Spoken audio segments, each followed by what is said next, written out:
Volunteer వ్యవస్థ ఆయన తనకేదో తన స్వార్థం కోసం పెట్టుకున్నాడు. అప్పుడు తర్వాత కంటిన్యూ చేయొచ్చు కదా, ఆయన కంటిన్యూ చేయాల. మీకు లైఫ్ ఆయనే తీసేసాడు. ఆయన తీసేసినాక ఇక అడిగేదానికి ఏముండదు.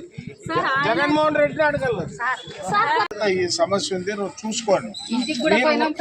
అదేనమ్మా, నేనేం చెప్తున్నా అంటే ఈడ దగ్గరే కదా అబ్బా పిల్లలు కూడా, ఒకసారి పోండి. ఇట్లా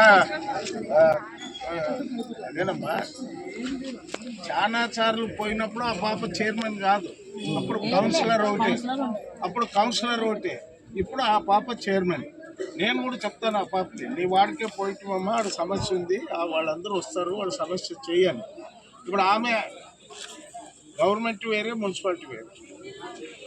మున్సిపల్ చైర్మన్ ఆ పాప, మీ వాడు ఆమెకు పోయి చెప్పండి, అమ్మ నీ వాడు ఇప్పుడు నువ్వు చైర్మన్ అయ్యా, ఇప్పుడన్నా చెయ్యని అట్లా అడగండి. ఆ పాప కూడా కొద్దిగా తెలివితేటలు ఉన్నాయి, తన వాటిలో పని చేసుకోవాలి కదా. నేను కూడా చెప్తాను ఆ పాపకి, మీరు పోతారంటే నేను చెప్తా, పోయి అడగండి, తప్పేం లేదు. ఇప్పుడు ఆదివారం కదా, ఎట్లా ఉంటుంది ఇంటికాడ.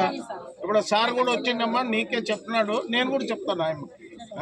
తనవాడు కదా, తనవాడు కాబట్టి తనవాడిలో కాలువలు గిల్లులు లైట్లు గిట్లు చూసుకుంటే ఆయనకి పేరు ఉంటుంది కదా.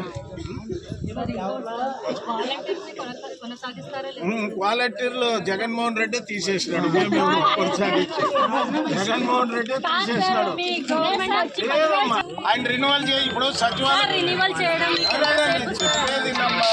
సచివాలయంలో ఉన్న వాళ్ళు 5 ఏళ్ళు అయితే ట్రాన్స్ఫర్లు చేశారు, వాళ్ళు ఏం తీసేయలే. వాలంటీర్ వ్యవస్థ ఆయన తనకేదో తన స్వార్థం కోసం పెట్టుకున్నాడు. అప్పుడు తర్వాత కంటిన్యూ చేయొచ్చు కదా, ఆయన కంటిన్యూ చేయాల. మీకు లైఫ్ ఆయనే తీసేసాడు. ఆయన తీసేసినాక ఇక అడిగేదానికి ఏముండదు. జగన్మోహన్ రెడ్డిని అడగలేదు.